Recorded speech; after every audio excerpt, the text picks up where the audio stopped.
ਹਾਂਜੀ ਸਤਿ ਸ੍ਰੀ ਅਕਾਲ ਜੀ ਸਾਰਿਆਂ ਨੂੰ। ਅੱਜ ਆਏ ਅਸੀਂ ਆਏ ਬੱਤਖਾਂ ਨੂੰ ਫੀਡ ਕਰਨ ਵਾਸਤੇ ਬੱਚਿਆਂ ਨਾਲ ਹੈ ਨਾ ਪਾਰਕ ਤੇ।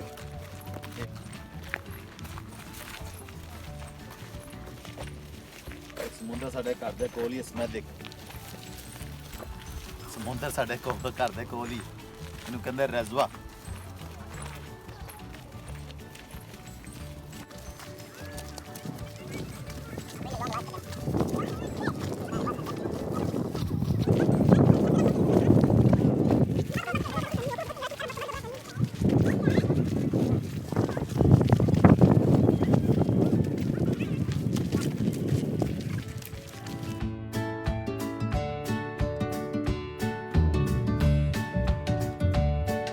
ਲੋ ਜੀ ਡੱਕਾਂ ਨੂੰ ਫੀਡ ਕਰ ਰਹੇ ਅਸੀਂ।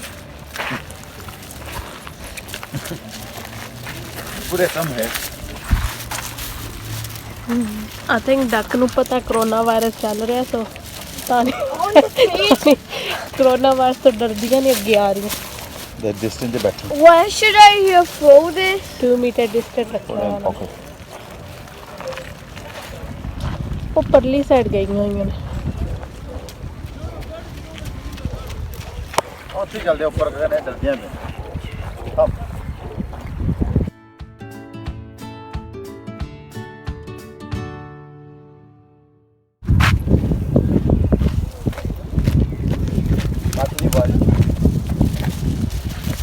ਖਵਾ ਰਹੇ ਹੋ ਕਿ ਭਜਾ ਰਹੇ ਹੋ ਉਹਨਾਂ ਨੂੰ?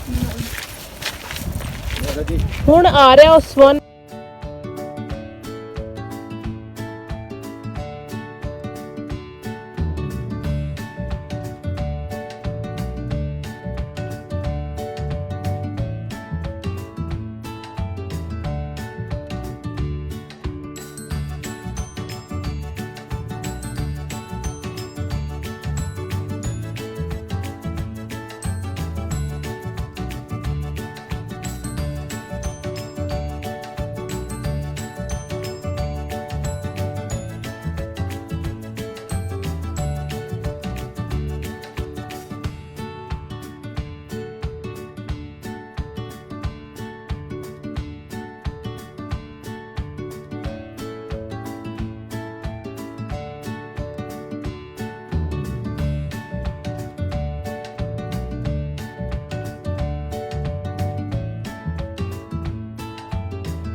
ਜੀ ਆ ਦੇਖੋ ਸਮੁੰਦਰ ਦੇ ਆਏ ਠੰਡੇ ਠੰਡੇ ਪਾਣੀ ਦੇ।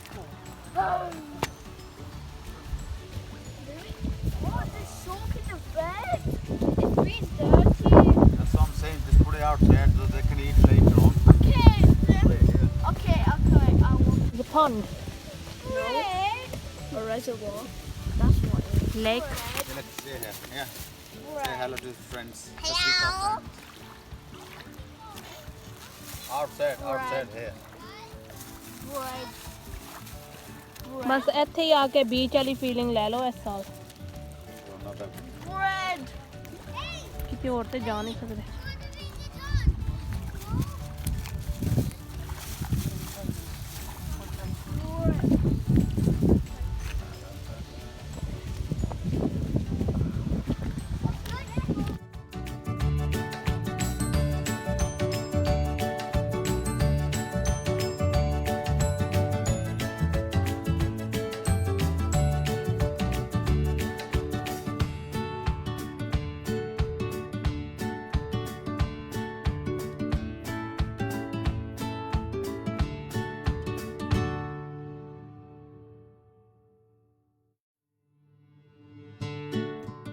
ਸਤਿ ਸ਼੍ਰੀ ਅਕਾਲ ਜੀ ਸਾਰਿਆਂ ਨੂੰ, welcome back to my channel. ਹੁਣ ਆ ਗਏ ਅਸੀਂ ਘਰ ਆ ਕੇ ਮੈਂ ਬਣਾਉਣ ਲੱਗੀ ਹਾਂ ਪੀਜ਼ਾ ਬਣਾਉਣ ਵਾਸਤੇ ਮੈਂ ਗਰਮ ਪਾਣੀ ਲਿਆ, ਉਹ 'ਚ ਈਸਟ ਪਾਈ ਹੈ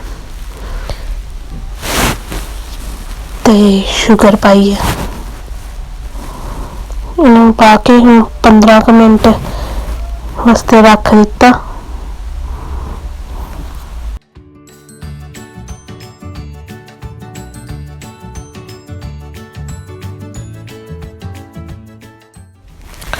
ਹੁਣ 15 ਮਿੰਟ ਦੇ ਬਾਅਦ ਈਸਟ ਐਕਟੀਵੇਟ ਹੋ ਗਈ। ਹੁਣ ਇਹਦੇ ਵਿੱਚ ਮੈਂ 2 ਕੱਪ ਪਲੇਨ ਫਲਾਰ ਪਾਇਆ, ਯਾਨੀ ਕਿ ਮੈਦਾ ਪਾ ਕੇ ਉਹਦੇ ਵਿੱਚ ਮੈਂ ਸੌਲਟ ਪਾਇਆ,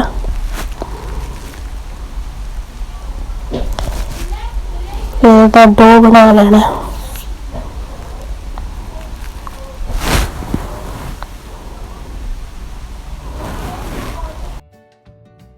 ਪੀਜ਼ੇ ਦਾ ਡੋ ਰੈਡੀ ਹੈ। ਇਹਨੂੰ ਮੈਂ 1 ਘੰਟੇ ਵਾਸਤੇ ਇੱਕ ਬਾਉਲ ਦੇ ਵਿੱਚ ਤੇਲ ਜਾਂ ਘਿਓ ਲਾ ਕੇ ਗਰੀਸ ਕਰਕੇ ਉਹਦੇ ਵਿੱਚ ਪਾ ਕੇ ਰੱਖ ਦੇਣਾ ਤੇ 1 ਘੰਟੇ ਬਾਅਦ ਆਪਾਂ ਇਹਦਾ ਪੀਜ਼ਾ ਬਣਾਵਾਂਗੇ।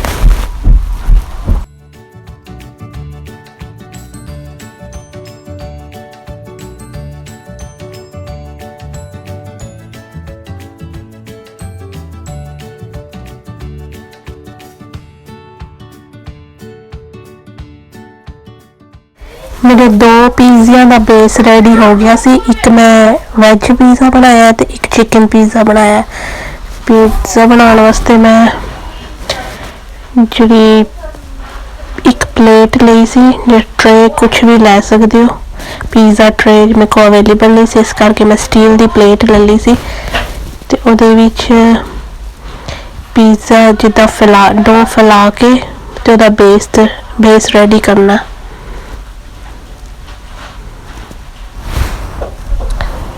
ਹੁਣ ਇਹਦੇ ਉੱਪਰ ਸੌਸ ਪਾ ਦੇਣੀ ਹੈ। ਸੌਸ ਪਾਸਤਾ ਸੌਸ ਲੈ ਲਓ, ਪੀਜ਼ਾ ਸੌਸ ਲੈ ਲਓ, ਜਾਂ ਤੁਸੀਂ ਘਰ ਵੀ ਬਣਾ ਸਕਦੇ ਹੋ। ਤੇ ਉੱਤੇ ਥੋੜਾ ਚੀਜ਼ ਪਾ ਕੇ ਟੌਪਿੰਗ ਦੇ ਵਿੱਚ ਮੈਂ ਜਿੱਦਾਂ ਲਿਆ chicken, sweet corn, mix pepper, onion ਤੇ ਵੈਜ ਵਾਸਤੇ ਮੈਂ ਪਨੀਰ ਲਿਆ। ਸੋ ਮੈਂ ਅਨੀਅਨ ਤੇ ਮਿਕਸ ਪੈਪਰ ਪਾ ਦਿੱਤੀ। ਹੁਣ ਇਹਦੇ ਉੱਤੇ ਮੈਂ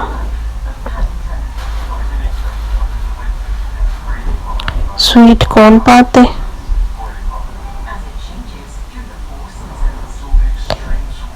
ਤੇ ਚਿਕਨ ਨੂੰ ਮੈਂ ਥੋੜਾ ਜਿਹਾ ਪਹਿਲਾਂ ਮਾੜਾ ਜਿਹਾ ਸੌਲਟ ਪਾ ਕੇ ਨਾ ਫਰਾਈ ਕਰ ਲਿਆ ਸੀ। ਵੈਸੇ ਹੁਣ ਚੀਜ਼ ਪਾ ਕੇ ਪੀਜ਼ਾ ਓਵਨ 'ਚ ਜਾਣ ਵਾਸਤੇ ਰੈਡੀ ਹੈ। ਸੇਮ ਇੱਦਾਂ ਹੀ ਸਾਰੀ ਸੇਮ ਟੌਪਿੰਗ ਪਾ ਕੇ ਜਸਟ ਮੈਂ ਚਿਕਨ ਦੀ ਥਾਂ ਤੇ ਪਨੀਰ ਪਾ ਕੇ ਸੇਮ ਦੂਜਾ ਪੀਜ਼ਾ ਵੀ ਰੈਡੀ ਕਰ ਲਿਆ। ਹੁਣ ਦੋਨੋਂ ਜਾਣਗੇ ਓਵਨ ਵਿੱਚ। ਦੇਖੋ ਸਾਰਾ ਕੁਝ ਸੇਮ ਹੀ ਕੀਤਾ, ਜਸਟ ਚਿਕਨ ਦੀ ਥਾਂ ਤੇ ਪਨੀਰ ਪਾਇਆ। ਪਨੀਰ ਨੂੰ ਵੀ ਮੈਂ ਥੋੜਾ ਜਿਹਾ ਆਇਲ ਦੇ ਵਿੱਚ ਫਰਾਈ ਕੀਤਾ ਸੀ।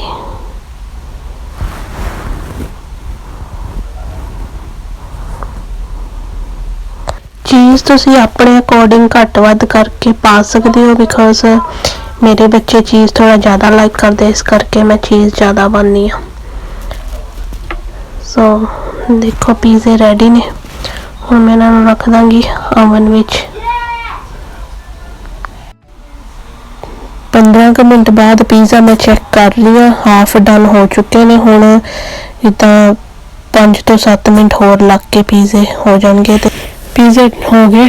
ਹੁਣ ਇਹਨਾਂ ਨੂੰ ਆਪਣੇ ਅਕੋਰਡਿੰਗ ਸਲਾਈਸ ਕਰ ਲਓ, ਜਿੰਨੀਆਂ ਸਲਾਈਸਾਂ ਤੁਹਾਨੂੰ ਚਾਹੀਦੀਆਂ ਨੇ, ਜਿਸ ਹਿਸਾਬ ਨਾਲ ਕਰਨੇ ਨੇ ਉਸ ਹਿਸਾਬ ਨਾਲ ਸਲਾਈਸ ਕਰ ਸਕਦੇ ਹੋ ਤੁਸੀਂ। ਦੇਖੋ ਪੀਜ਼ਾ ਬੜਾ ਹੀ ਯਮੀ ਵਾਲਾ ਰੈਡੀ ਹੋ ਗਿਆ ਤੇ ਹੁਣ ਇਹਨਾਂ ਨੂੰ ਕਰਾਂਗੇ ਟੇਸਟ।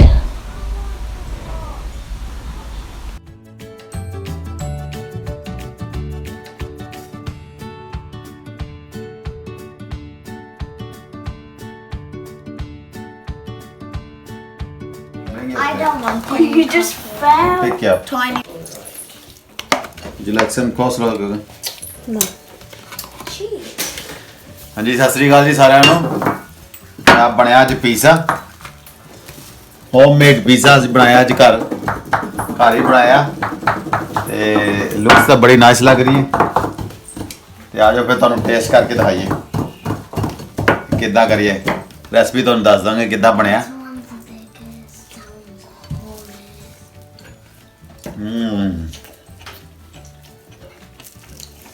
ਇੱਕ ਪਨੀਰ ਵਾਲਾ ਤੇ ਇੱਕ ਹੈਗਾ chicken You want chicken one side? Very nice I want both. I want both as well. I want both as well. No chicken. Very nice ਮਿਲਦੇ ਹਾਂ ਫਿਰ ਨੈਕਸਟ ਵੀਡੀਓ ਰੈਸਪੀ ਟਰਾਈ ਕਰਿਓ ਤੇ ਵੀਡੀਓ ਨੂੰ ਲਾਈਕ ਸ਼ੇਅਰ ਤੇ subscribe ਕਰ ਦਿਓ ਮਿਲਦੇ ਹਾਂ ਨੈਕਸਟ ਵੀਡੀਓ 'ਚ ਸਤਿ ਸ਼੍ਰੀ ਅਕਾਲ ਤੇ ਬਾਏ ਬਾਏ ਬਾਬਾ ਜੀ ਸਾਰਿਆਂ ਨੂੰ